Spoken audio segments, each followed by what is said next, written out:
Good evening. Good evening. Good evening. I'll tell you, it's funny. Thursdays are great. I wait all week for Thursday nights, and they seem to go by so fast.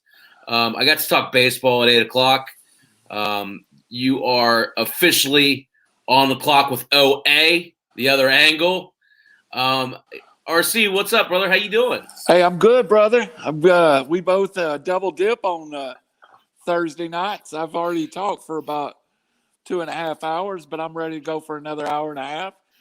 Friday, I don't have a show. Thank the good Lord. I let the voice rest on Friday. The UFC, you're not doing the UFC this week? Is it this week? Yeah, there's no UFC this week. So Friday night.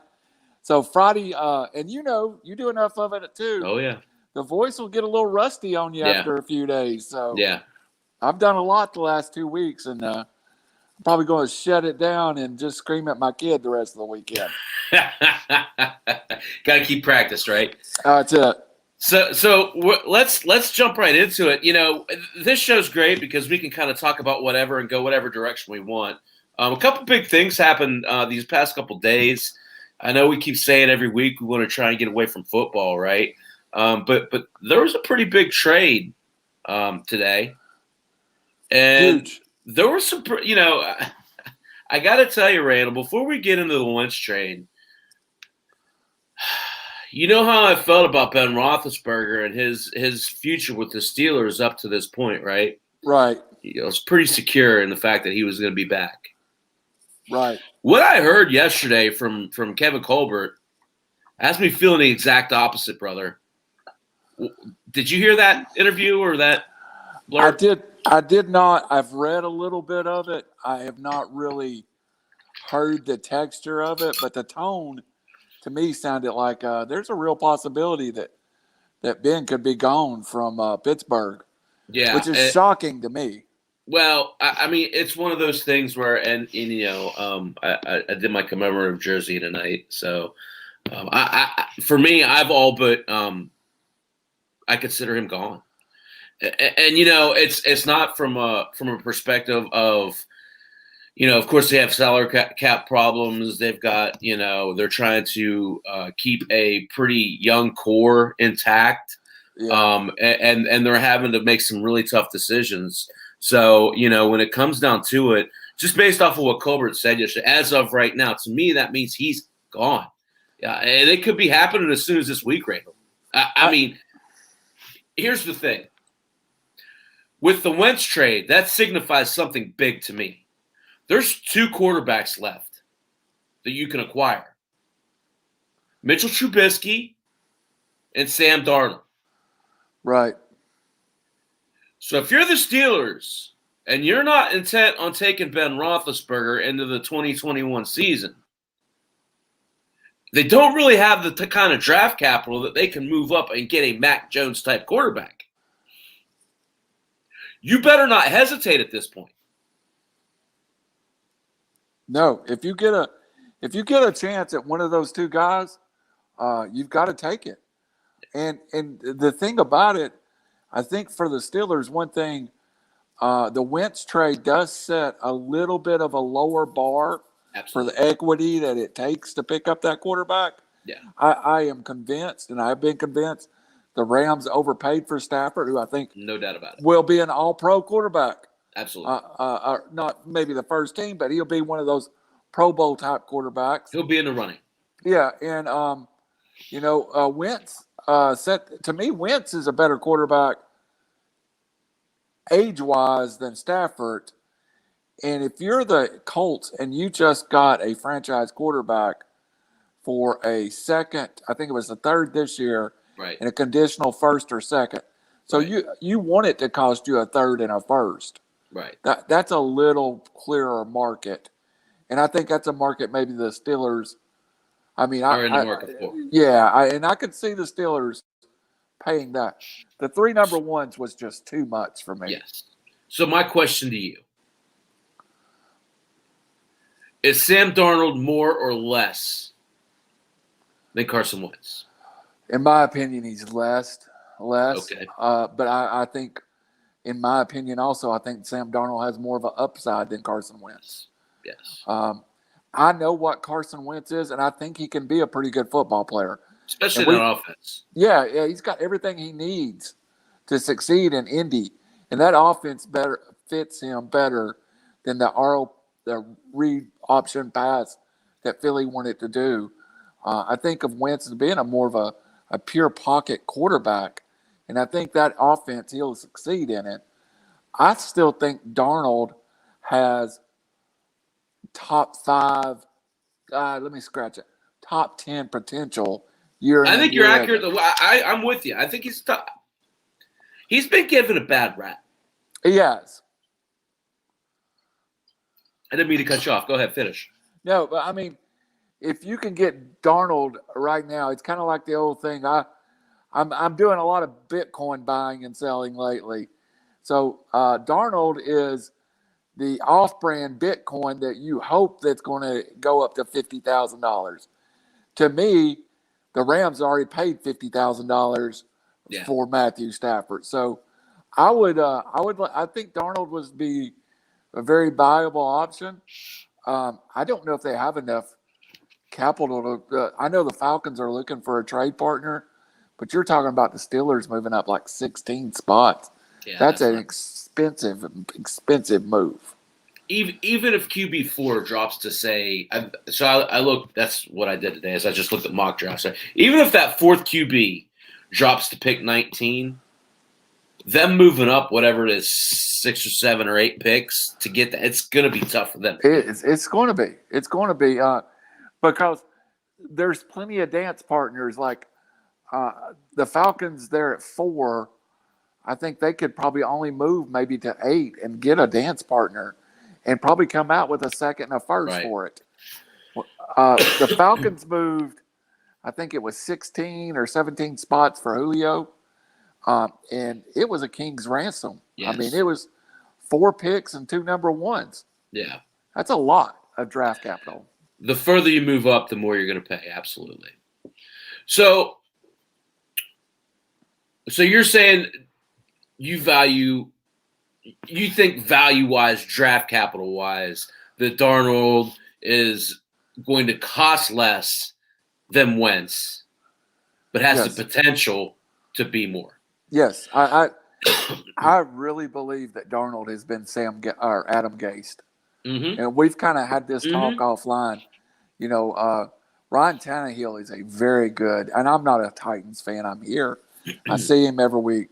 Ryan Tannehill is a very, very good professional, and that's the term I would use with Ryan Tannehill. He is a professional quarterback. And, you know, under Adam Gase, he looked horrible. Yeah. He was washed up. I mean, the Titans got him off the scrap heap. So, Darnold is, 26, 27 years old, 25? Yeah, maybe. I think 25.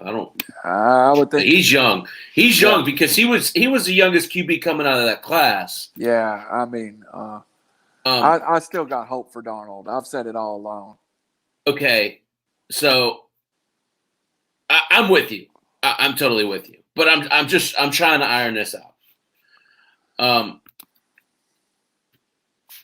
sorry. I'm looking up Darnold's age. Darnold is 20. 20. That's not right. 23 years old. 23 years old. Yeah, that's incredible. That's crazy. He is a year younger he's a rookie. Than Joe Burrow. Yeah, he's a rookie. He's just a rookie that's played in the NFL for 3 years. Yeah. All right. So we're both in on Sam Darnold, and especially at that price point. How about the other guy, Mitchell Trubisky? Whew.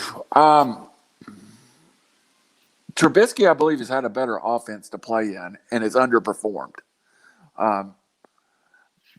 Trubisky, to me, I have serious concerns about his NFL ability to read defense. In college, he was Mitchell Trubisky. He could throw the ball. He could, a lot of times 2 reads is all he needed. I've seen Mitchell Trubisky struggle when he's had complicated defenses. So I have some I have more concern about Trubisky because I feel like I got a fuller picture of Trubisky. Well, I still feel like we don't have a picture of Darnold at all. And if the Jets are moving, if the Jets are drafting a quarterback, which I've heard yes and no, I don't know why you wasn't there. I think they're probably in the move, the market to move.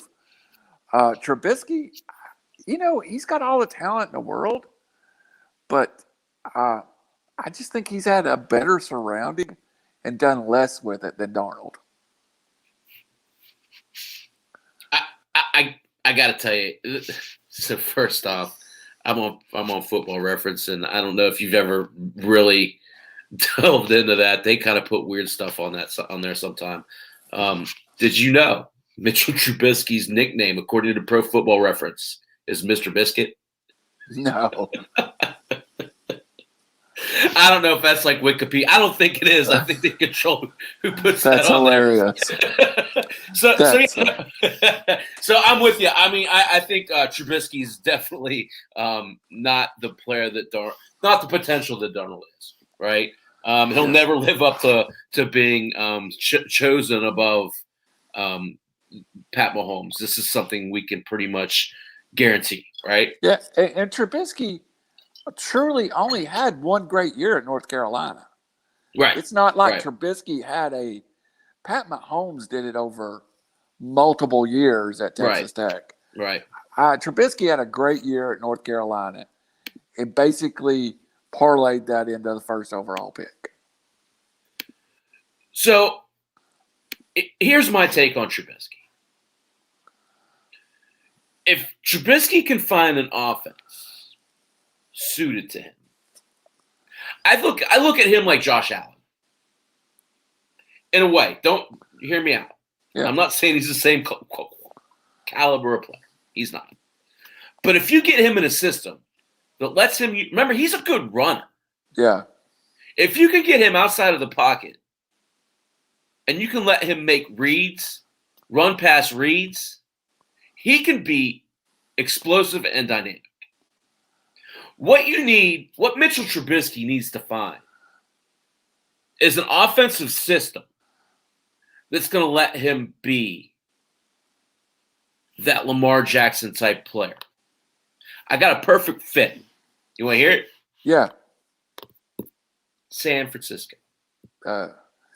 Hey, Kyle Shanahan is an offensive genius. I mean, I got 4 years of up close seeing him every year. Yeah, he's the one guy that you give a quarterback, and let's face it, he got an MVP year out of Matt Ryan. And there's nothing against Matt Ryan. I love Matt Ryan. Probably the greatest quarterback in the Falcons franchise. And I know that makes the Michael Vick fans mad. Right. It's not even a comparison. Right. But I mean, he's not pure statistics wise you're talking. Yeah. I mean, yeah. Well, I mean, the popularity of Michael Vick in Atlanta is on a level that no one can understand. Right. And two, Vick was a different kind of quarterback. You know, he was new. It was not. It was shiny, right? It was something that we hadn't seen yet. Well, and barring Lamar Jackson now, but you know, Matt Ryan. I was talking like Randall Cunningham. That's what I was talking. I was back, right? People hadn't seen what Vick had done. Yeah. Well, and Matt Ryan is one MVP, the only one in Atlanta history. Took the team to the Super Bowl, up 28-3. He accomplished more than Vick, I guess, is my point. Right. And he did that mainly under Shanahan. I mean, he was a different quarterback. So, yeah, I think you could tell me, and I don't know why Garoppolo don't work there. I really can't tell you, but he don't. Absolutely does not. And maybe he is the one place that Trubisky could go that it fits. Yeah. So here's spitball. Garoppolo goes back to New England. Trubisky goes to San Francisco. Darnold comes to Pittsburgh. And Zach Wilson, Justin Fields, whoever he wants. they want goes to New York. Absolutely. You basically get anyone you want not named Trevor Lawrence. Yeah. There's a lot of talent in this draft at the quarterback position. Yes, even into the second round. You have a new coach, an ownership that's newly involved, right? Right. You would think they want to start fresh and build their own cake, if you will. Right. And Ben was part of that legendary draft too. I mean, I think that draft is underrated. Totally. Roethlisberger, Rivers, and Eli. Yeah. And Matt Schaub, who was a very serviceable quarterback for many years in the NFL. That's it tears at my heart to see that class moving on. And I really thought Eli was done when he was done. I think Phillip Rivers is done now. I kind of feel like Ben still got another year or two. I know. If they can work out a deal. But it doesn't sound like it's very promising. At this point, I would be shocked. I would be absolutely shocked. The Steelers don't operate like that. You're in or you're out. It's purely a business decision. And they're not in the business of 38-year-old quarterbacks. And I read an article today. If cut, would Ben play again? And that's the heartbreaker. That's the part that's hard to swallow for me as a lifelong Steeler fan. Seeing him in another uniform is heartbreaking. I'm going to pitch one at you that would fit. I'm going to throw to you what happened in Tampa versus what happens in Las Vegas. You move Ben Roethlisberger to Las Vegas. How legit does that team become overnight? Well, I tell you, it's funny. So I was wanting to talk about Juju, right?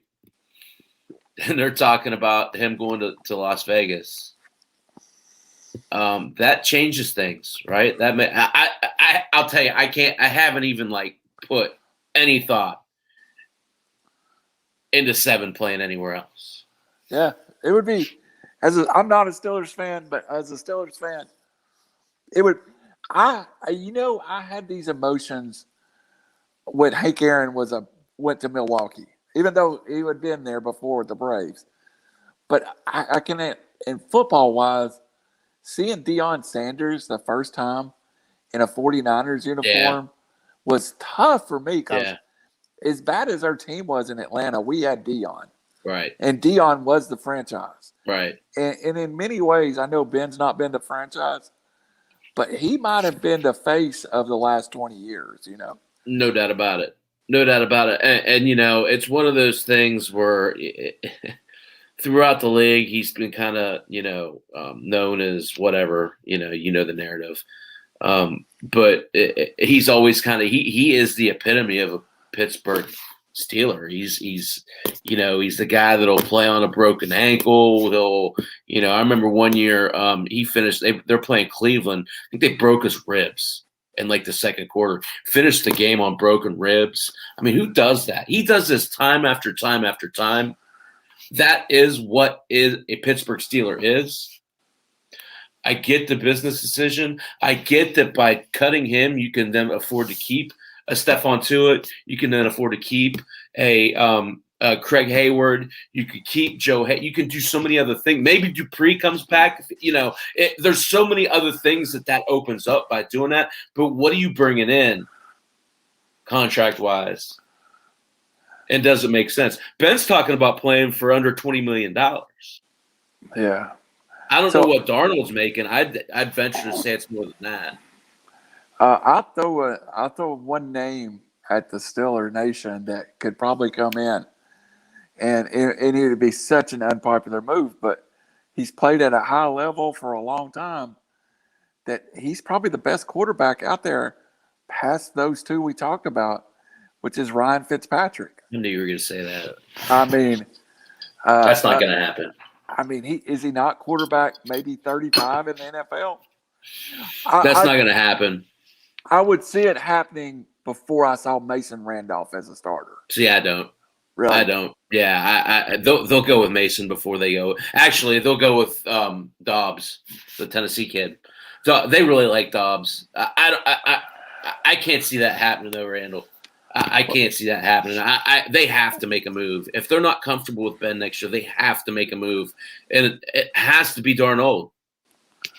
I don't see any other scenario that makes sense if you're the Rooney family, if you're Colbert, you know. To go back to Dobbs for a second. Now that's a kid that I'm going to tell you. When I make my list of Tennessee players, Josh Dobbs makes my list. Yeah. And I think they sent him to Jacksonville to give him a chance to be a starter. Yes. And it just didn't work down there. They never really gave him a chance. I mean, yeah. I mean, I think if he'd have been in Pittsburgh the year that Ben got hurt and Randolph got hurt, no doubt, you might have saw it. The one thing you don't have to worry about Joshua Dobbs is he is maybe the most intelligent football player on anybody's team. Yeah. I do see that you could go into the year and maybe let those two compete, but you're not looking at a playoff run type year. I don't think. I think it would be a. And do you really want to go dig a Jameis Winston off a scrap heap somewhere? I don't see it. I just really don't. Yeah, I mean, thanks, Tony. Appreciate you, brother. That's funny.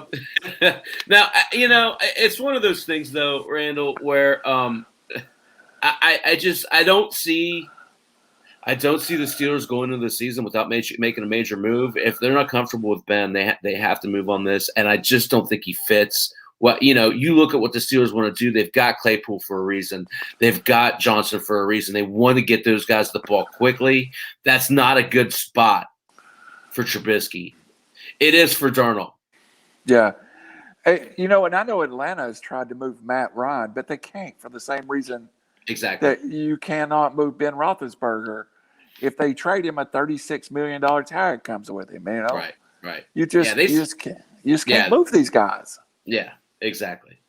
So, okay, let's pivot. That's, you know, I'm off my soapbox there. I would guess 2 weeks Ben's out because I think his cap hits like March 15th. And I'm more and more convinced that I'm going to end up with a quarterback at 4 in Atlanta, and we're going to have Matt Ryan and somebody riding the bench for the year, which I absolutely don't know how I feel about it. It's a lot. I mean, you're basically cashing in your franchise and getting nothing out of it. Yeah, you know, Matt Ryan's over. It's like driving an old jalopy off a cliff, right? Yeah. Same thing with Ben. Same thing. And both have really done a lot for those franchises. No doubt about it. So. Notice all right, man. I didn't bring up Andy Dalton. I knew that would cause you a stroke. So, anyway. so I got to be honest with you. I had an hour to get through a boatload of baseball stuff. Let's go. I didn't get through all of it. So I was talking about corner infield. Yep. I got through my first tiers, but I really, you know, who are some? So, do you agree with me? Is the first base position deeper than maybe it's been given credit for?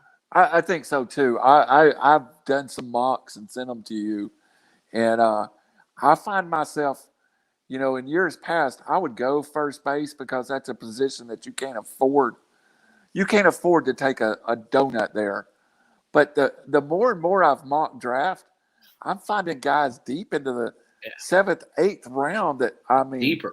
I mean, I went the other night and ended up with Pete Alonso. You know, I was like 9 rounds in, you know. Yeah. I sent you one the other night, which was a Yahoo that I ended up with like 4 first basemen, and I was like, I don't even know who I'll play. Goldschmidt in the 6th round, 7th round, you know. So yeah, to me it's a value position. So looking at this, so I would say Fantasy Pros does a really nice mock up there. They have an average that Yahoo, RT Sports, NFBC, and they average them together. So of this, so say from just according to Fantasy Pros, I'm going to give you these second 12 first basemen. Tell me who sticks out to you. Tell me who you like the most out of this group. Give me a couple. Rizzo, 98.5 is the 12th first baseman. Bohm, 108. Dom Smith, 108. I'm not going to give you Yasmani Grandal. He's a catcher. Mike Moustakas, 123. Will Myers, 133. Eric Hosmer, 148. Ryan Mountcastle, 150. Josh Bell, 158. Rhys Hoskins, 164. Who do you like out of that group? I love Josh Bell. I just really – I think he was a guy that got caught in a situation he maybe underperformed a little bit.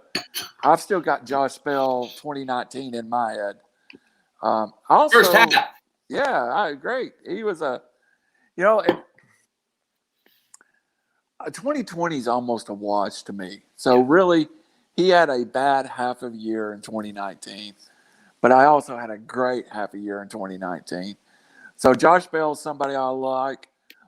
Will Myers, I was shocked to see in a little trivia the other day that he has like the second or third most RBIs at the first base in the last decade. You don't think about it. He's a guy that's in a great lineup. And I think his value is overstated because of the lineup he's in. And I love what the Orioles are doing. And I think that kid has potential. But my first one, I guess Bell, Montcastle, maybe Myers would be my three out of that. Yeah. I'm not a big Myers fan, but the other two definitely. Mountcastle's one of those guys that we still don't know his full ability, right? Right. He came up last year. He's one of those guys that he's easy to cheer for. He hustles on and off the field. He showed good bat to ball skills. I don't think we'll ever hit for high power, but I think he's a high average guy, and I think he profiles more as as even with a high average as a RBI as opposed to a runs guy. I think he hits 5-6 in that lineup when they're full what they want them to be, right? Right. But to me, this is a guy that if you have to go out and take a chance on a low average guy, this is a perfect guy to go out and grab. And especially, again, where you can get him, you're looking at what, the 15th round-ish? Yeah. At ADP 150, that's a really good value. But again, to your point, even more so than that, the Josh Bell thing at 158, to me, it's a mistake, is what it is. So you've played on bad teams before, right? I mean, that's draining. Yeah. Going to the park and knowing that you have no chance to win, it really is hard on a player's morale. And if you look at what he did, now I said this at 8 o'clock. You look at what he did the first half versus the second half of the year in 2019. People don't think about it from the perspective of the Pirates were competing in the first half of 2019. Randall, did you get 84 RBIs in the first half of that year? That's incredible. He had 27 homers. I know at the All-Star break, he was kind of an outlier to the MVP race. I mean, he was that totally good. was. He totally was. So one more. He's a career 261 hitter. He hit 226 last year. Did he maybe mail it in a little bit? Maybe. This team stinks. Why should I, Yeah. Is that a bad thing? It's hard on being the best player on a bad team or we do a thing on our other show, on the D Swain show. We pick a bad team that we've never rooted for, and we root for that team. Yeah. So last year I had the Pirates, and because I'm a Braves fan. So this year I've got the Baltimore Orioles.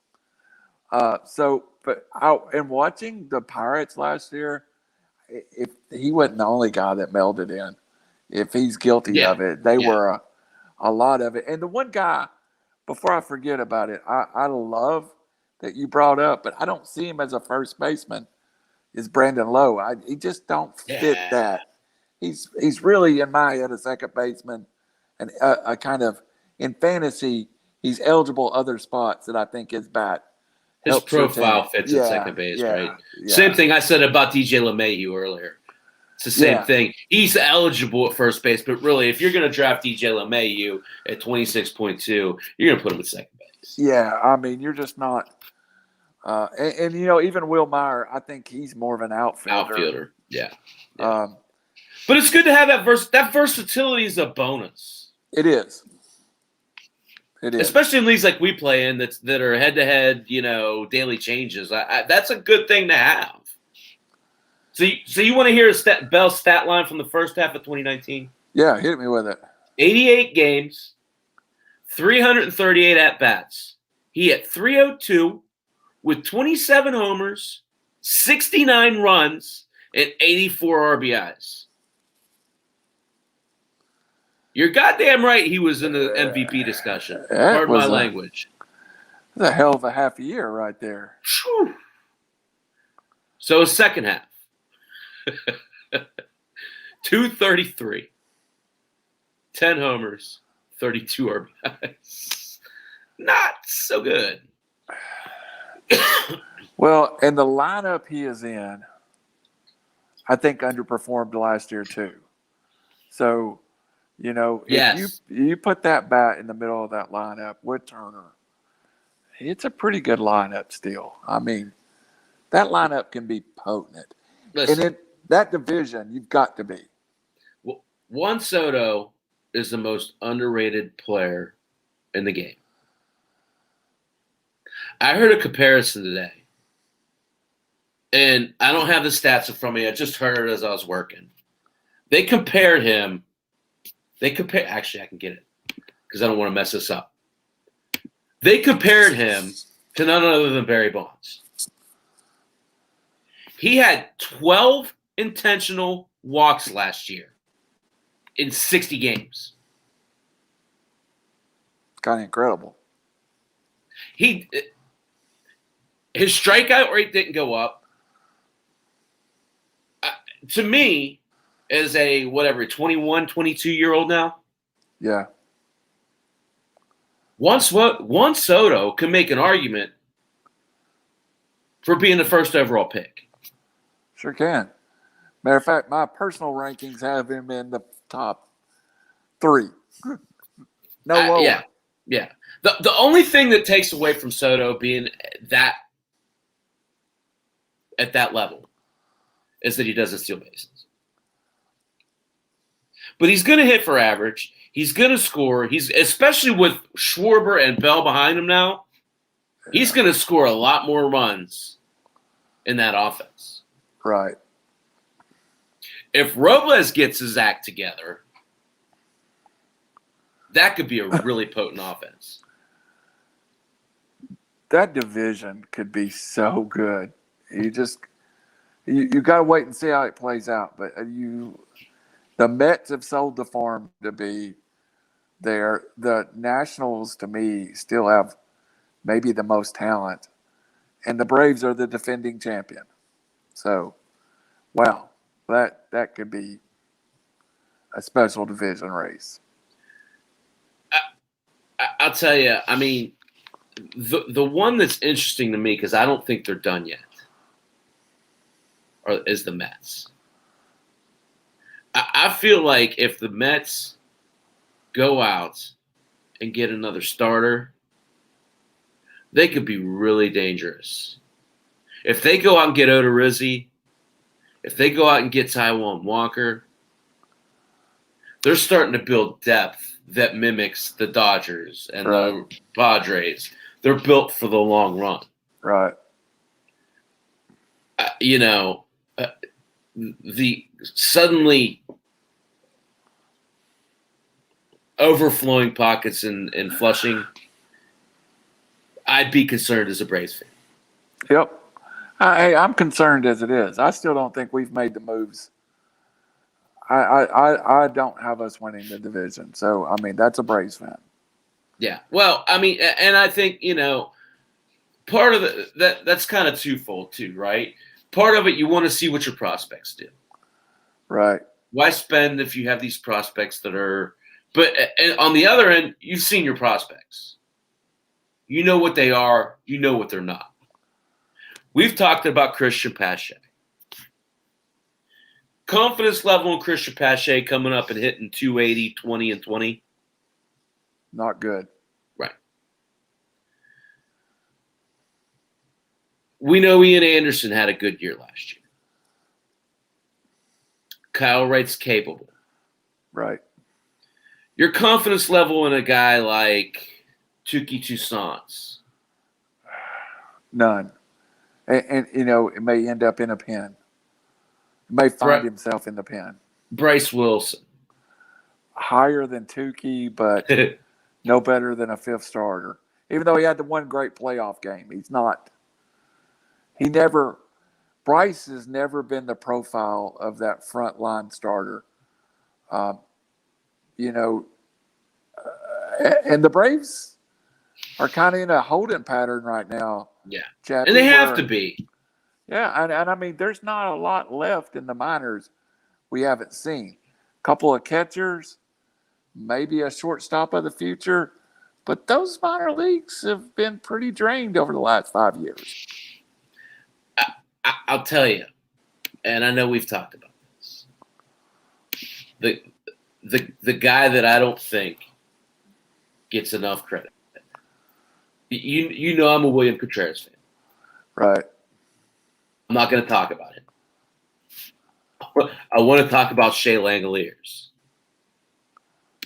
I think this is a guy who has Otley Rutschman type skills. Yeah. I haven't heard many people give that amount of credit to him. No. I've done it consistently, and you know this, for the last year. Talk to me about what you're hearing about Langoliers. I think Atlanta likes his bat more than everybody. I think since draft day, Atlanta liked his bat more than everybody else.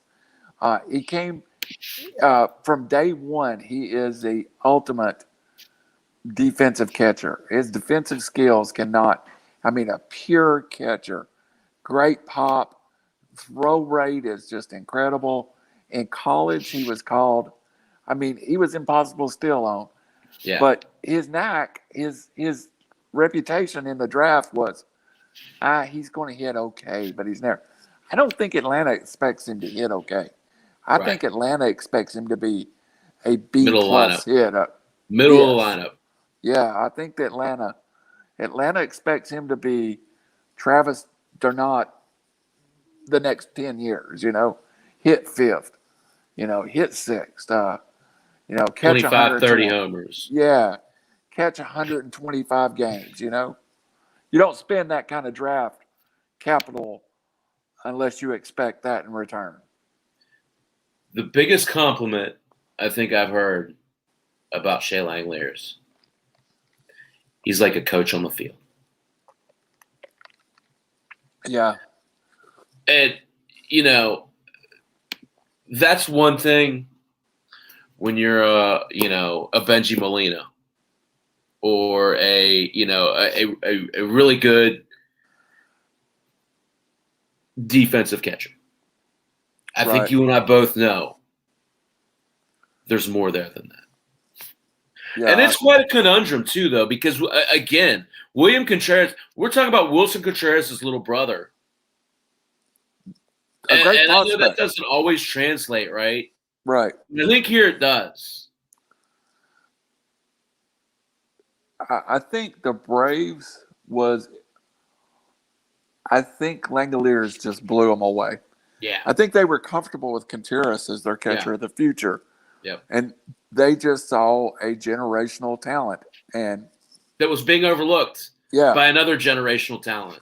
Right. And, you're going to see, and I don't think it's long. I mean, I think one more year's in the minor. This time next year. Yeah, we'll be expecting it, So, I know they've even played him in the outfield a little bit at Rome. I mean, talked about just so they could get. So I think there's a value to having him be able to play a little outfield. One, it saves you a position player.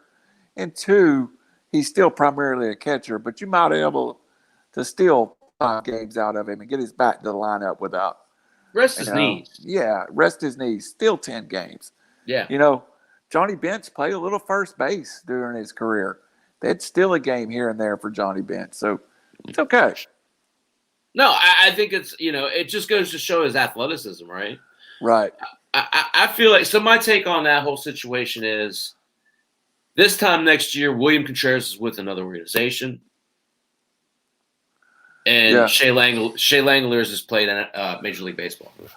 And that's the one resource the Braves does have that I think could bring back a major league quality arm tomorrow.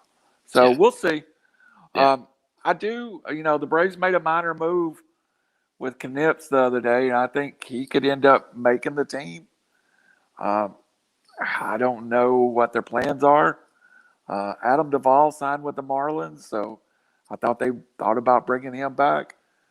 I just really like Washington, Chappy. Really, Washington. While New York did it splashy, I think Washington did it quiet and really put some pieces together that weren't frontline pieces, like Bell. I mean, Bell went under the radar. Totally. But Schwarber. Yeah. I know Lindor was the big splash in New York, but if I tell you that Bell has a better year coming, I'm not shocked. No. And that's the thing. Like, to me, you put him and Schwarber back to back. Yeah. And you put them right behind Soto. Bell's a switch hitter. Schwarber is a lefty. That makes you matchup proof. It does. Because, Schwarber might struggle a little bit against left-handed pitchers. But Soto's going to hit both sides of the plate. Yeah. To me, pairing those two up and then putting Castro right behind. Castro was out of place as a 5-hitter. He was. He's probably still out of place as a 6-hitter. Yeah. But that's why Robles is so key. If Robles comes through and can push everybody back a spot, that changes the whole game.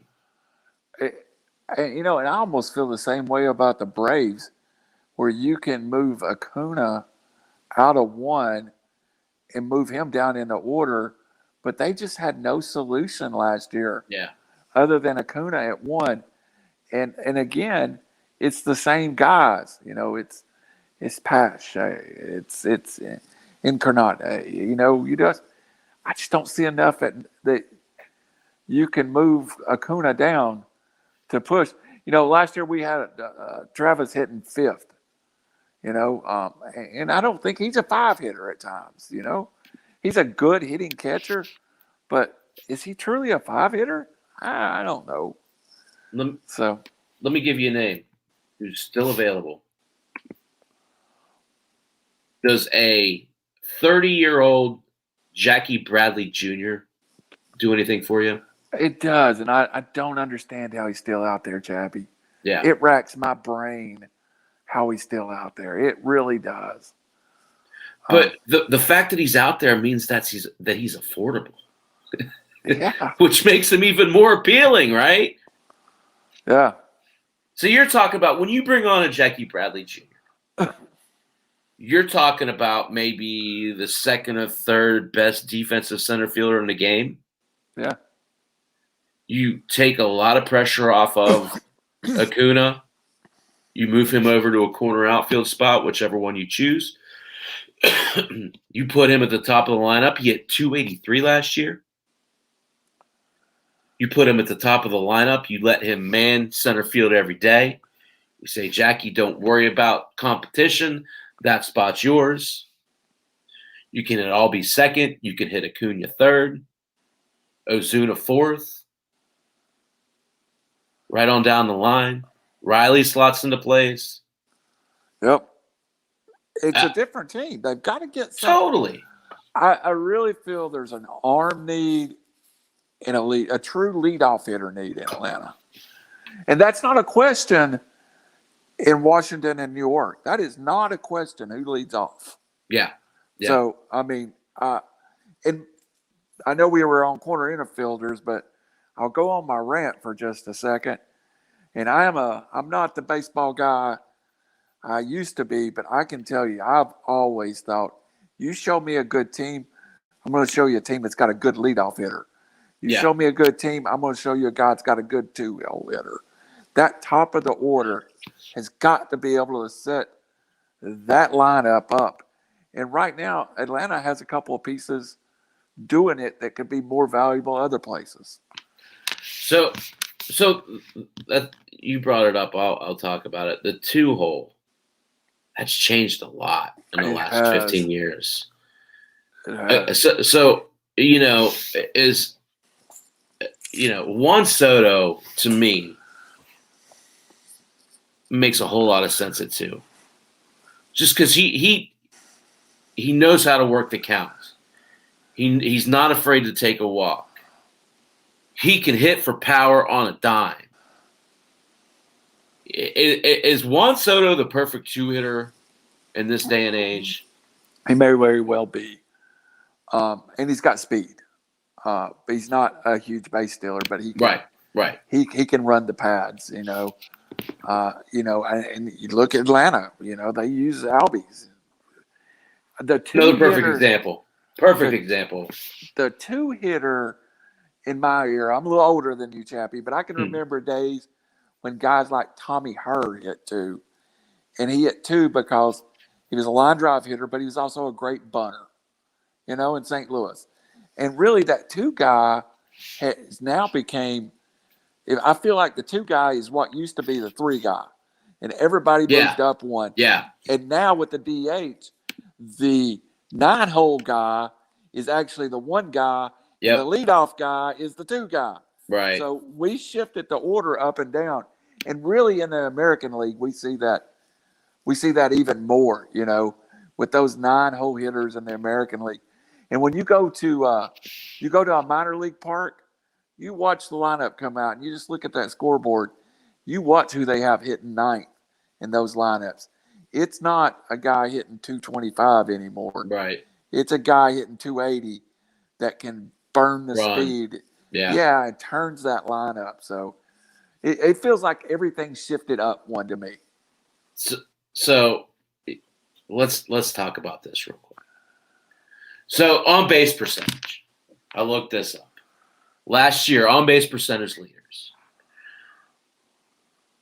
Soto was number one. 490 on base percentage. I'll say that again.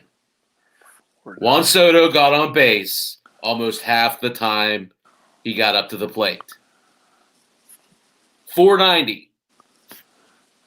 Freddie Freeman was second at 462. And Ozuna was third at 431. You're talking about a 60-point difference. Freddie Freeman had a great year between first and third. That's significant. Yeah, that's And Freddie's second and third or second looked a lot different than Soto's first too. Freddie is the guy, and I'm the world's biggest Freddie fan. Yep. But Freddie he don't get on base a lot with his legs. Right. I mean, Freddie cannot create with what Soto does. Right. And I've seen the one thing that I really appreciate about Soto's game is it seems like he's kind of that old school power to the gap guy. Yeah. That you don't see in today's game as much. And he's also a guy that, I mean, he seems like he'll go with the ball, So, yeah, I love Soto. It's a great point. So again, back to the comparison with Bonds, and I know that sounds crazy, right? I mean, I think I called into your guys' show the other night and talked about Bonds being the best baseball player of all time. Yeah. When you compare what Bonds was during his last 5 years in the league versus what Soto is right now, obviously the power is different, but you're absolutely right. The difference to me is, whereas Bonds was a Deadpool hitter, he knew what he wanted, he knew what he could do with it. Soto will take it wherever you put it with him. He will put it down any line because he can. Yeah. But the other part, I think that we overlook. Again, we're people talk about Vlad being so young. Soto's 22 years old. Don't seem possible, does it? It seems like he's been up forever, because he has. So intentional bases on balls. A 22-year-old we're talking about here. Number 2 in the league last year, Bryce Harper. He had 8. Number 3, Freddie Freeman had 7. Cruz had 5. Alonso and a bunch of others had 4. Soto had 12, Randall. He had a quarter more than the second place hitter. As a 22-year-old. Wow. Just got a first overall pick. He's there. And you said it, the only thing that hurts him in fantasy is, that Acuna goes out and steals 25 bases. Right. Or in Trout, he's, while older, still will steal a little more than he does.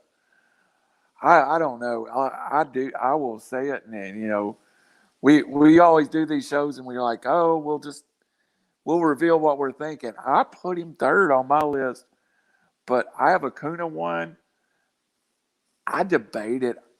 I mean, we play dynasty leagues. Is Acuna really more valuable than Soto? I mean, and then I had a huge debate. No doubt that Trout's a generational talent, but at his age, the other two seems like a bargain, if you're going to play dynasty league baseball. Soto, again, fantasy isn't equal to who's the best baseball player, but I think Acuna probably goes first. I have a hard time telling you who goes second, but yeah, he's there. So it's personal taste too. Absolutely. I say this all the time. I know you've heard me say this. It doesn't matter a flip who you prefer now. Yeah.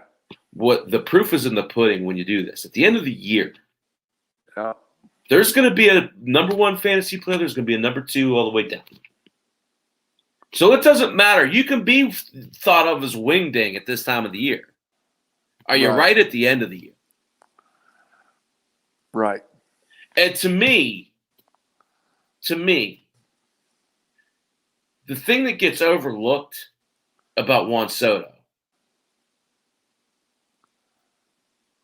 he's an average. I mean, he could win a batting title.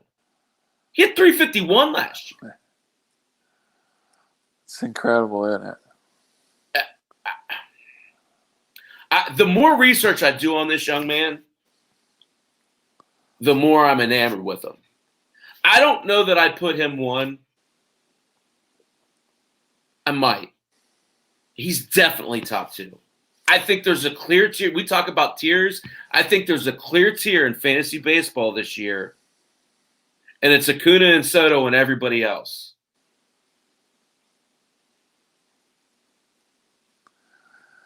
Yeah, I would be happy if we come out of our draft with either one of them.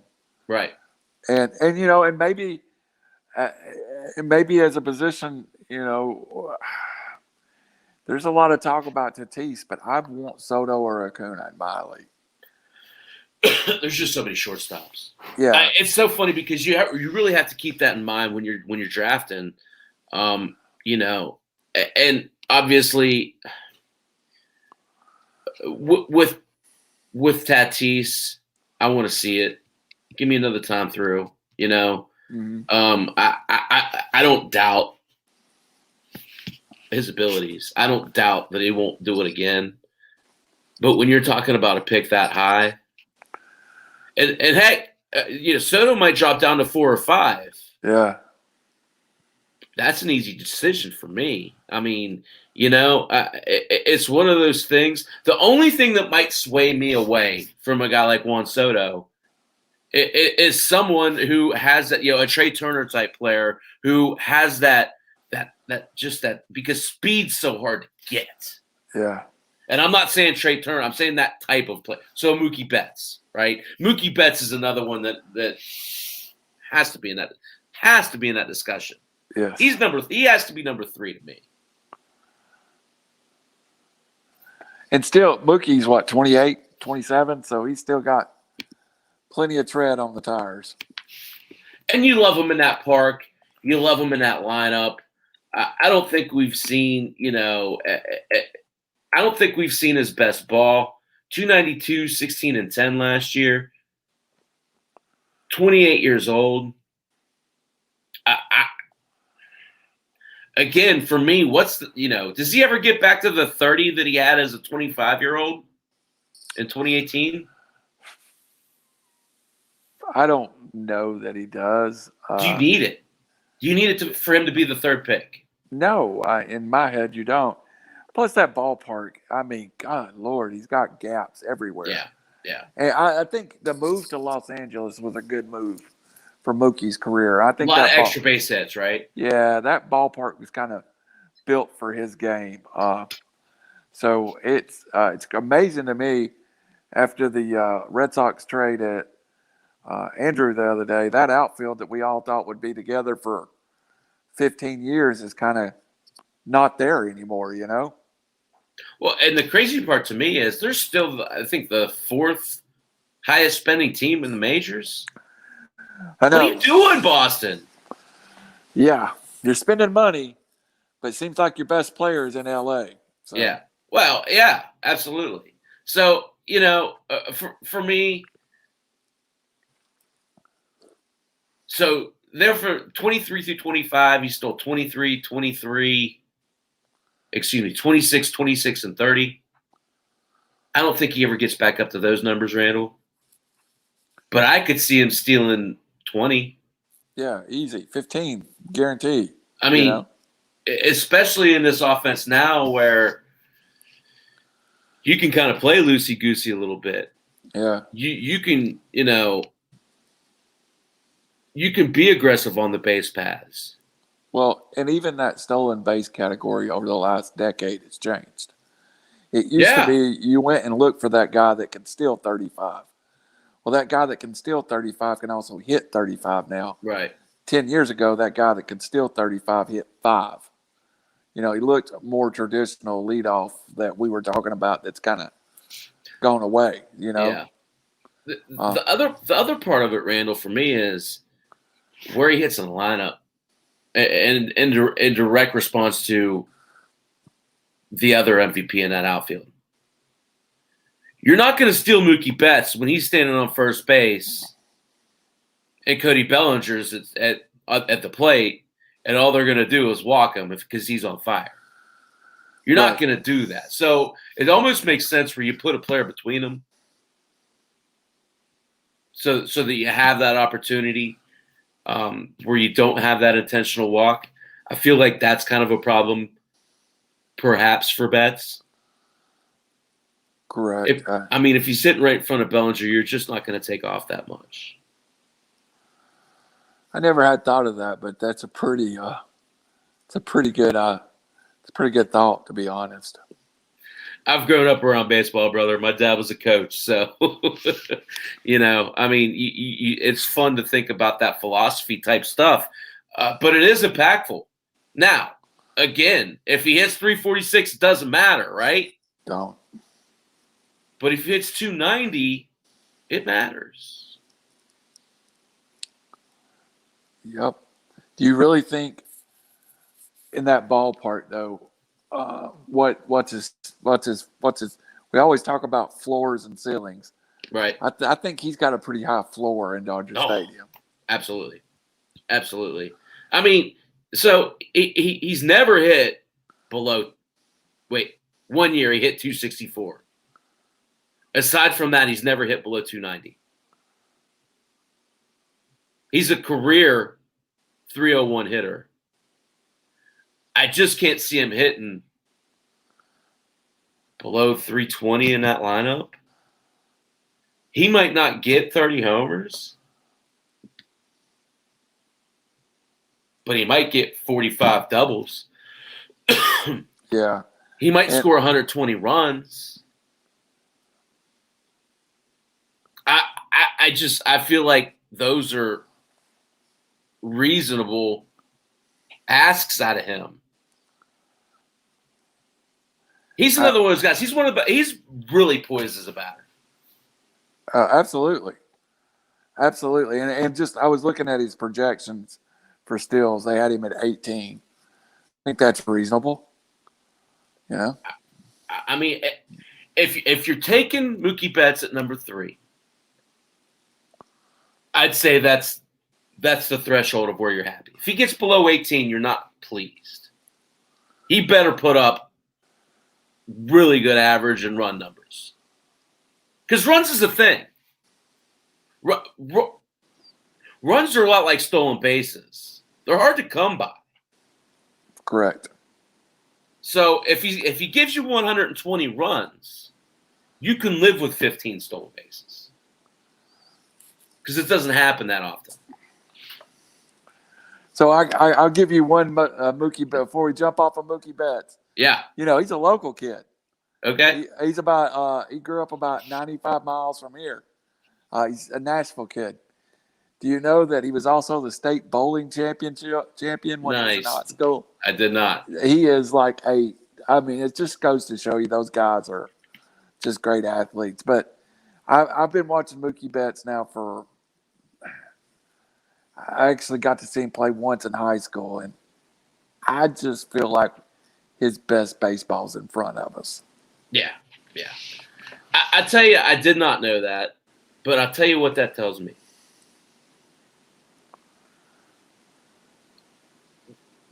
I don't think bowling gets enough credit for being a cerebral game, right? You're trying to spin a ball down a lane full of wax in a way that it hits a pocket just right to knock all the – because you can't hit the pocket straight on, right? You have to put that spin on. So that tells me a lot in terms of, getting jumps on flat balls, getting jumps in the base paths, understanding what maybe a spin on a pitch is going to do coming off of your bat. It's kind of cool to think of it like that. Hey, because if you ask your novice fan, is bowling a thinking game? No, you're crazy. I go and drink beer with my buddies, right? Right. But think about it. To throw a repeatable strike, you really have to hit that pocket, right? Yeah, I mean he threw 290 in competition in high school. So yeah, I mean he's elite. That's elite. Good. That is athlete. Really good. And I know I think he committed to the University of Tennessee at one point, but we all knew when he committed, this kid's never going to see a collegiate baseball field. So, it's nice to see It's nice to see, even though it tore my heart out last year in the playoffs. It was nice to see Mookie get his world championship too. It was a kid I He's a root likable for. guy. Yeah, he's a good guy. Got his money. From everything I know, he's a great kid. He's took care of his family. There's nothing you can say that's bad about a kid that's done that. Yeah. So let's talk about a couple more corners. We got about 25 more minutes. All right. We haven't even got to third yet. Okay. Hit taken. No, I don't know as much about third. So when you get there, you're probably on your own. No, I'll tell you. I'll start with the sweet spot because I already talked about Cabrian Hayes. I haven't talked about Justin Turner a whole lot, but one guy I do want to talk about. What are your thoughts on Austin Riley? As a Braves fan, I've struggled with Austin, and I don't think our parent club has done a very good job managing Austin through a tough time, and I'm afraid. I think if they put Austin Riley at third and left him alone and say, go play 140 games and figure it out, you might see a different player. But, when you're fighting for your life over there, you're in the outfield, you're in the infield, you sit on the dugout and you watch Johan Camara play third, and I think he's just a little shaken. And the thing coming up, Chappy, that always impressed me was Austin Riley's contact ability. And now it seems like that's even a little shaken. So I hope he gets it figured out. I think if he gets it figured out, you could see a very high-level third baseman in Austin Riley. But I think we need to help him a little bit as an organization. Trust him.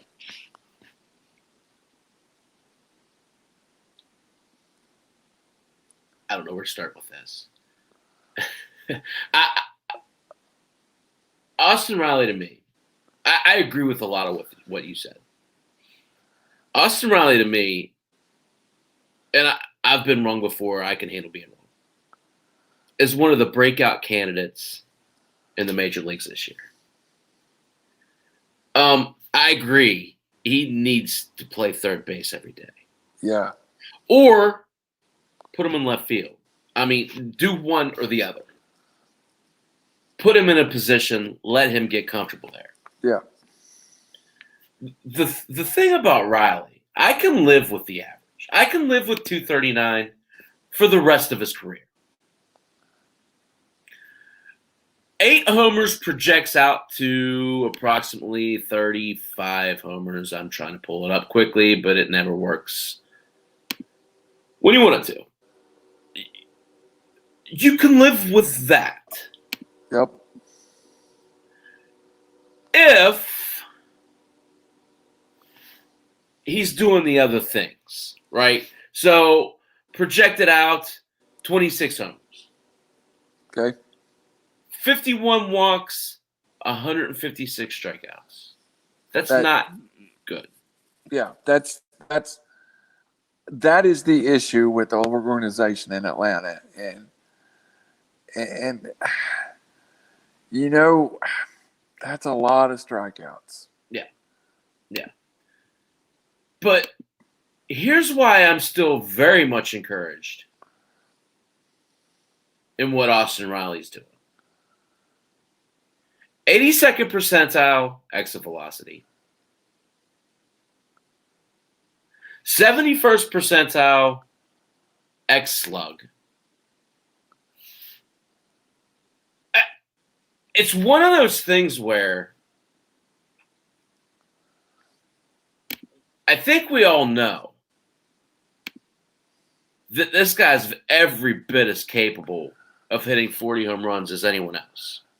And the ball has a different sound off his bat. It is. Oh, no doubt. It is real. And a different feel. It looks different going off his bat. Yeah. So I'll say this. So he jumped from 226 to to 239. That's a step forward. It was. In 2019, in 274 plate appearances, he had 108 strikeouts and 16 walks. In 2020, in 188 plate appearances, he had 49 strikeouts and 16 walks. Same amount of walks, 90 less games, half the strikeouts. Half the strikeouts, Randall. That, to me, is an indicator. Yeah. It's not a trend yet, but it could be. I need to see another year of, it's like that guy on The Price is Right going up the mountain, right? Yeah. I need to see another year of him going up that mountain, cutting down that strikeout rate. But I think the biggest thing is he realized that pitchers got him on a string with that slider off the plate. And he fixed that. He started to fix that last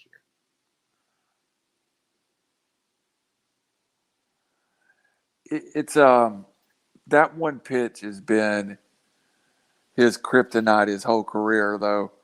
And it seems like, I know playing a little baseball back in high school and even playing some softball, when you see that pitch on the outside, you just think you can take it the other way.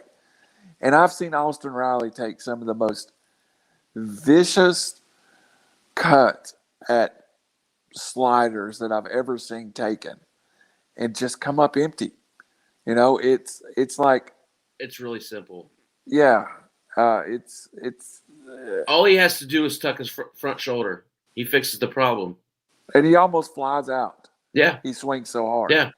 Yeah. And if you look at when he first came up, they talked about his contact and his spin ratio and his speed off the bat, Freddie Freeman-like. Right. And you've got to feel that it's fixable. I told somebody recently, Freddie Freeman may get out of Atlanta and become a superstar, and we go, oh my, we had Austin Riley and we let him get away. Yeah. And that's my biggest fear. Just like today when I was breaking down some pitchers and I was like, that's not the same Kevin Gossman we had in Atlanta and just let walk, is it? And it is, Yeah. You just sometimes it just don't work. I still think the Atlanta organization wants Austin Riley to be the third baseman of the future. Then you need to put him there because I'll tell you right now, this guy is he could be an all-star, and he doesn't have to hit 300 to do it. He can hit 270 and hit you 40 homers. You're happy with that every year. Yeah, and and I don't even think it's. I think if he strikes out 100 times, the organization's thrilled. Yeah, I really think when you get up in the high 100s or mid 100s, it just becomes, it's almost a detriment to your team. No doubt. The latest projections I've been reading, as far as in the local papers and stuff, they have Austin in the lineup, and as the everyday third baseman, has to hitting seventh. Yep. And I think if I read one in the Atlanta paper that kind of put projections out. It had had Austin hitting, I think maybe one more home run than you just said, 29, 80 RBIs, 246. And out beside it, the writer wrote, basically, if this happens, he's the third baseman for the next decade. Yeah. And you can quit looking. So I really root for I think that happens, Randall. I do too. Yeah. I hope it does.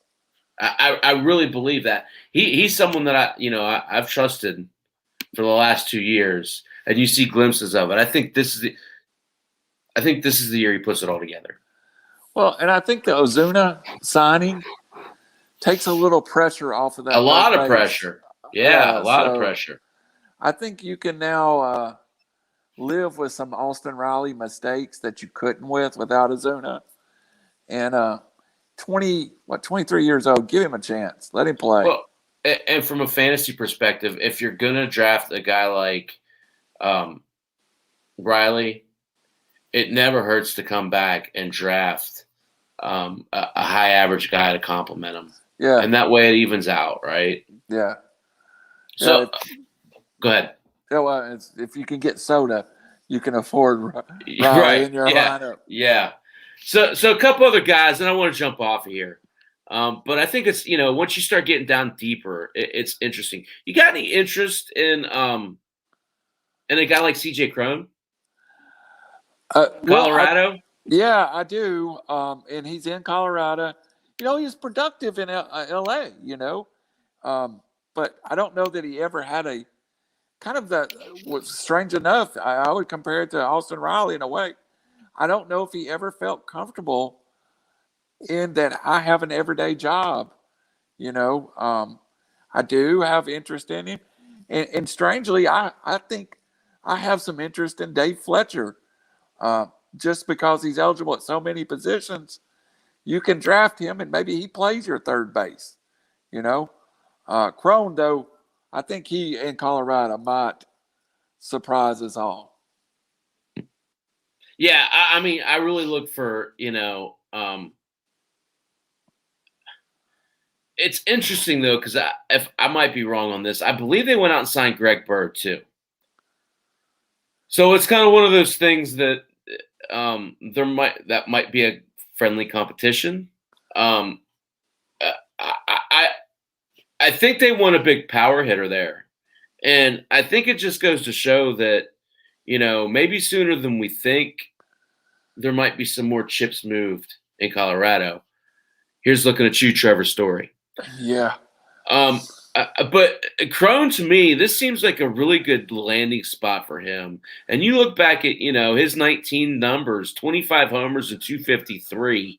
I don't want to get into the dead ball, whatever that, but it seems like 25 homers in Colorado seems pretty attainable for CJ Crone, even, regardless of what the ball is. So with that said, how long does he stay in Colorado? You would hope at least a while. There's just like guys that get to bouncing around the major leagues that just never seem to find a home. And then they do find a home, and all of a sudden they're an everyday player. And and if Crone can find, and I did look up, I think you are right, they did sign Bird. Yeah.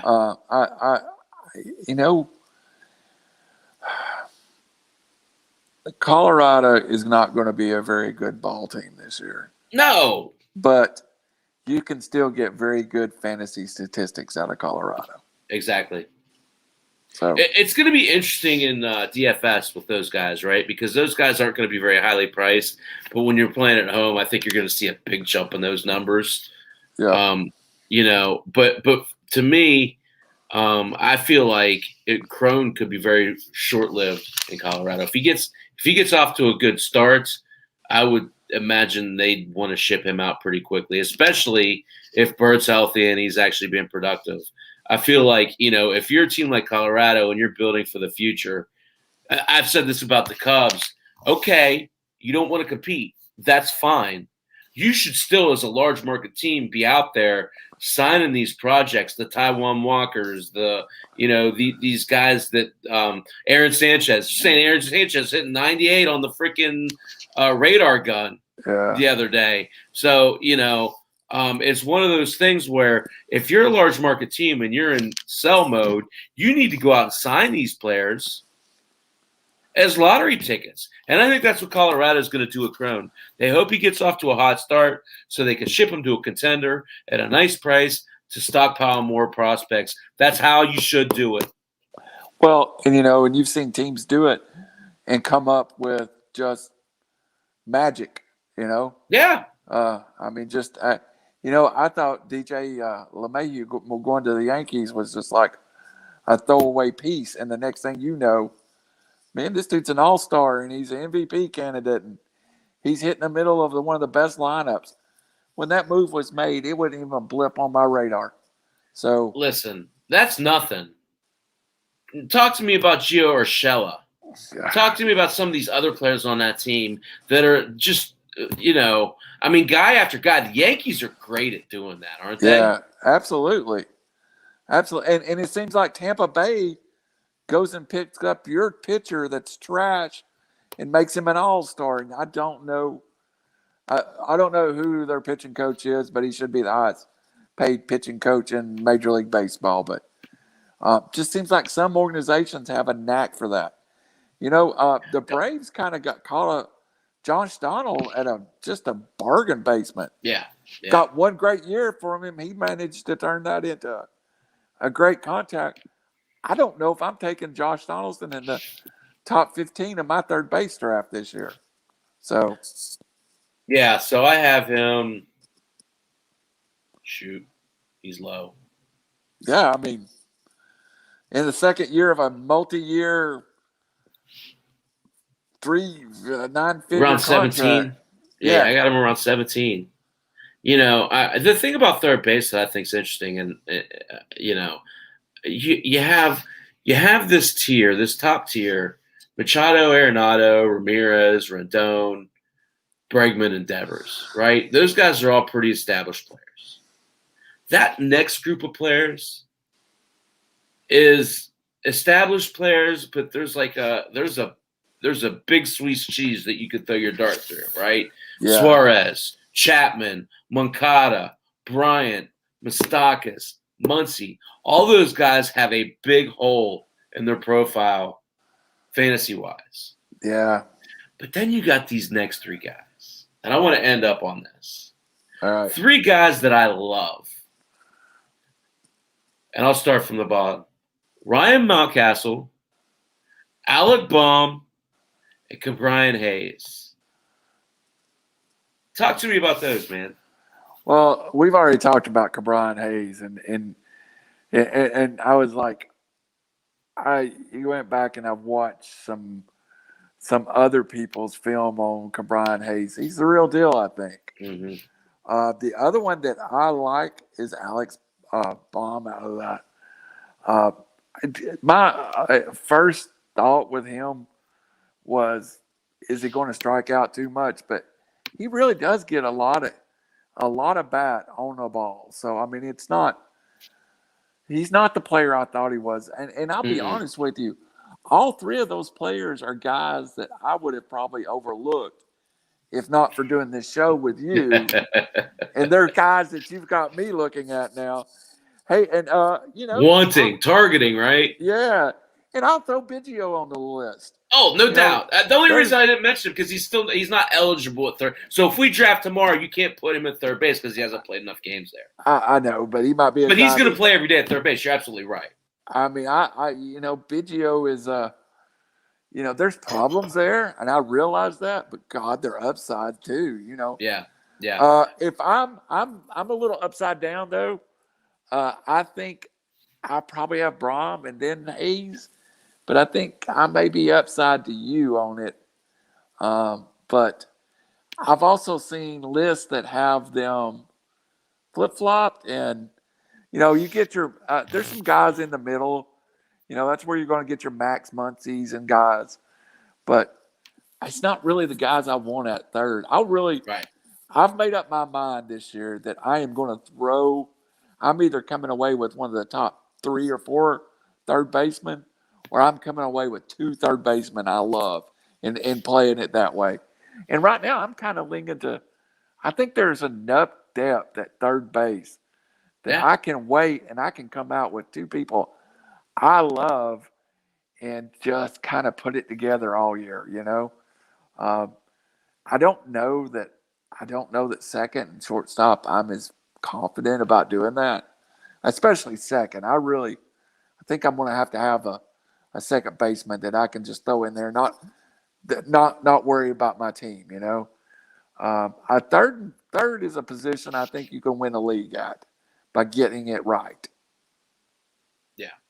Yeah, and for me, again, the problem for me with Baum, and I say a problem, it's not a problem. It's the reason why I lean Hayes.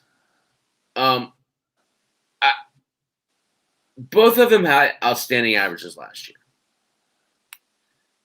I feel like bat to ball skill. Hayes he has quicker hands. He has better approach to the plate. I feel like in 2 years, Charlie Hayes, Brian Hayes, Brian Hayes could be the best third baseman in the league. So I'm going to fire a question back at you, Chappy. The one place when I'm outlining third base, I don't want to end up in the Rodon Devers category where I spend high draft capital and come out with a guy that I am not comfortable with. And I feel like, they could have Devers could have a great year. But Devers to me and Rodon, I could also see me not being comfortable and going back and spending more draft capital. If I'm going to spend that much capital on a guy, I want to feel good. I want to feel good that I got it. I have that position nailed down. Do you agree with that or? Totally disagree. Really? I love Rafael Devers. I think Devers can win a batting title. He is that talented. You're talking about a kid, Randall, at 22 years old, hit 54 doubles, led the league in doubles as a 22-year-old. Hit 311. 32 home runs as a 22-year-old, buddy. You're talking about, listen, last year the Red Sox had their share of troubles. Right, and I think that's what's got me worried, is are they enough around him? I mean, is it going to... To me, Rafael Devers and Xander Bogaerts are the face of the Red Sox. Okay. Those two guys are that team. Any team, I don't care who you are, you're going to suffer dramatically if you take your 1 and your 2 pitcher off the board from day one. Yeah, I don't care. I don't care who you are. So here's a situation where you have to take, and I've talked about this a lot, you have to take 2020 stats completely off the board for Rafael Devers. Because you don't know how much he gave you on the field because of what was going on with the pitching staff. He knew they had no chance. And all that said, he had 11 home runs last year. That projects out, Randall, to 32 home runs. 263 and 32 home runs. Is he your tier then?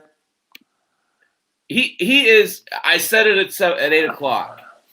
I fully anticipate. So I have Bregman in the first tier as the last in the first tier. I have Devers as the first in the second tier. Okay. I said this time next year, I fully anticipate on flipping those two. Okay. I think Rafael Devers is one of the most underrated players. At 40, he could be a first-round pick next year.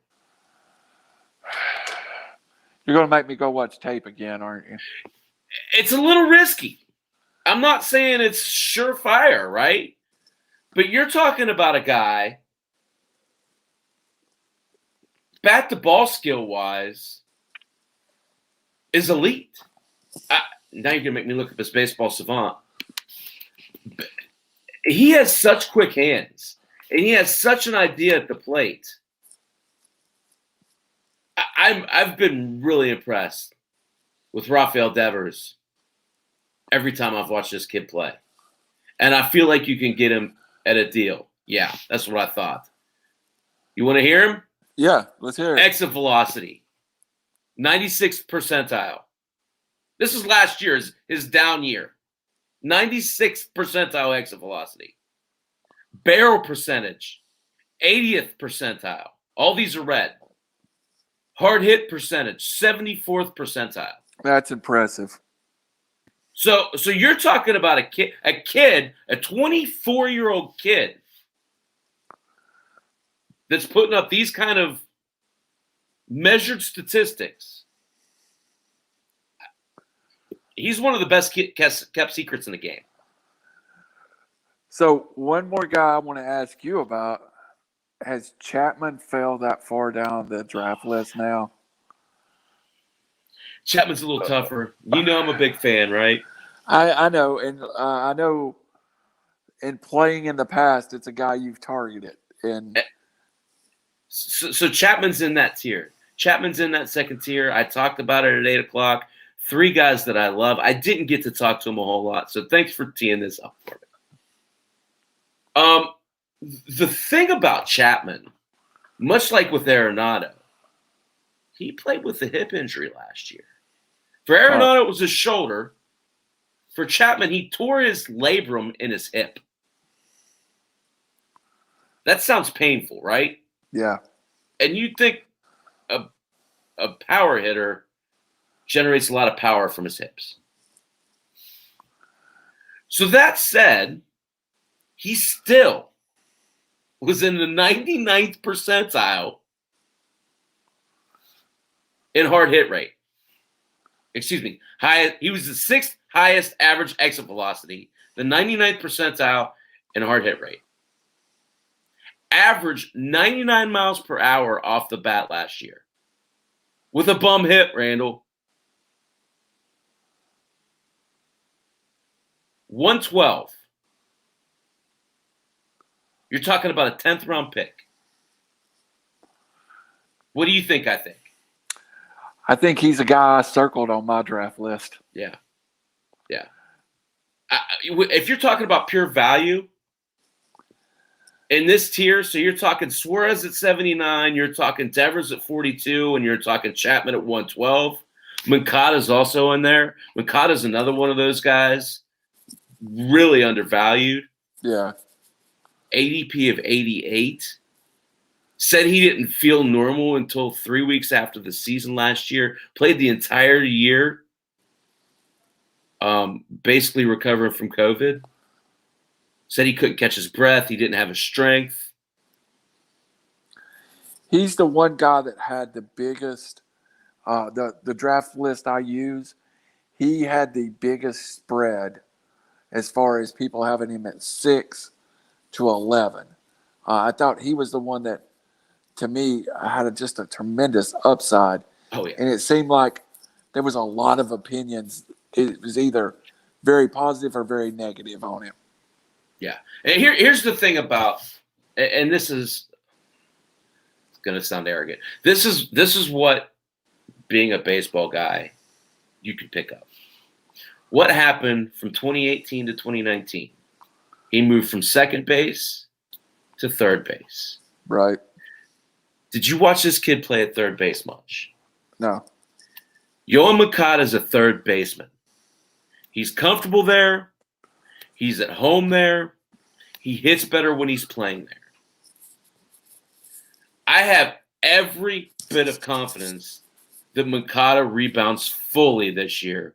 He said, and I quote, "I am fully recovered. I feel healthy. I can't wait to get out there and play the game." That's what you want to hear. Yeah. At 88, Moncada's a steal.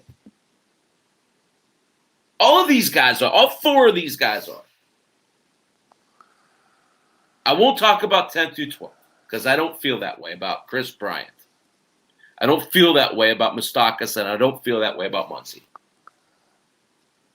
But that Devers, Suarez, Chapman, and Moncada, that's my target. I want 1, if not 2 of those guys on my team. Fair enough. Sounds like we're into both. Hey, this is the most I think we've ever been in the same territory. I tell you, it's funny. I love talking. This is my favorite time of year. We didn't even get to talk any college basketball. We'll have to do that next week. Absolutely. But I just felt like we're getting closer to that. We need to start talking about this baseball stuff. I think it's good to kind of bounce ideas off of each other as we go through this. So I hope everybody enjoyed this. Randall, did you have fun? Oh, absolutely. I'm prepping for my draft and using you as a resource. Just don't tell nobody. You got to cite me though. Yeah.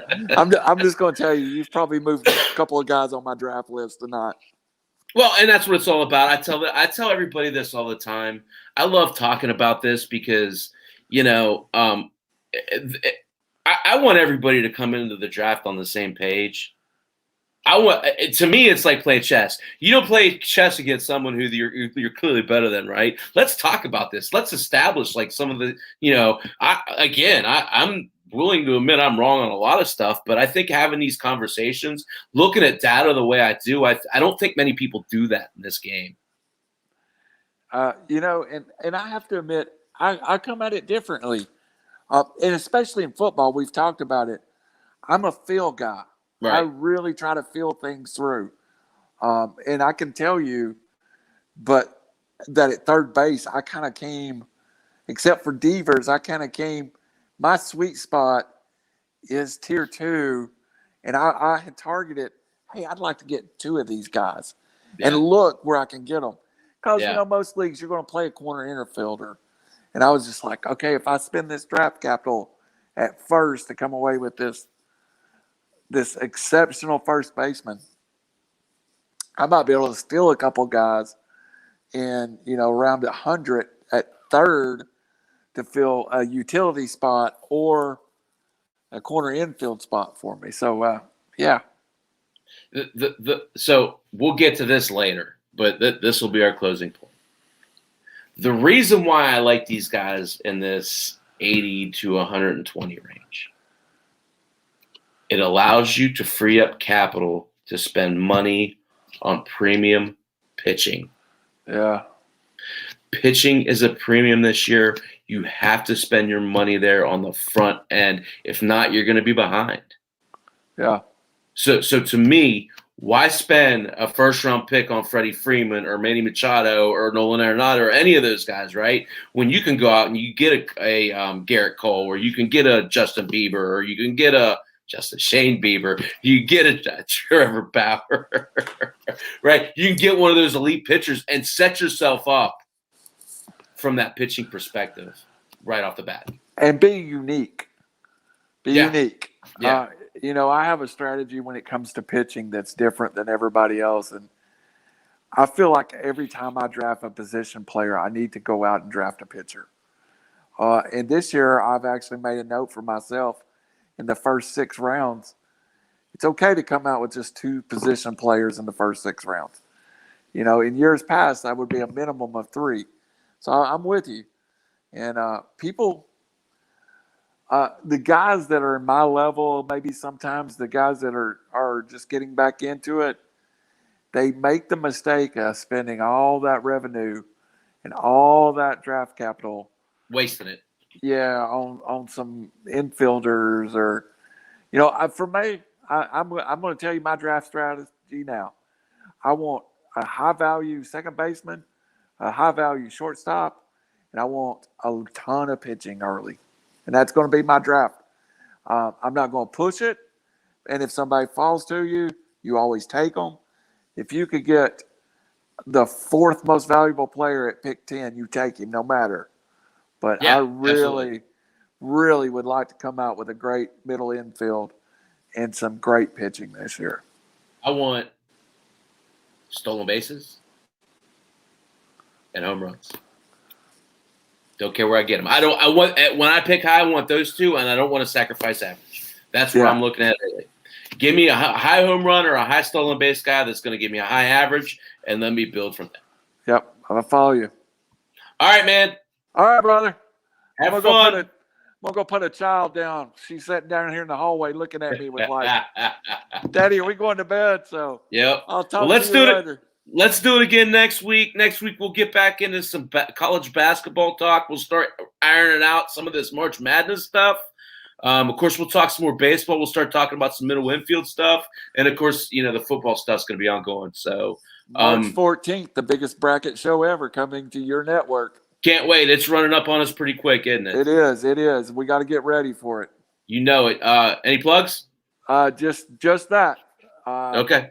Bracket Buster on Draft for the Upside, the D. Swain and B-Lo Show, Chappy's Fantasy Sports, the Marion Messenger. There's about 5 different sites going to have this show, but join us, and we are going to make money off of us that night because you're going to win your bracket challenge by listening to us. Yeah. Hard workers working hard, huh? Yes, sir. Awesome. Chaps Fantasy Chat, Thursday nights at 8. OA, The Other Angle, Thursday nights at 10. Draft for Upside, iLogic Media. Thanks for joining us, guys. Let's do it again next weekend, Randall. Yes, sir. We'll see you guys. then. Take care.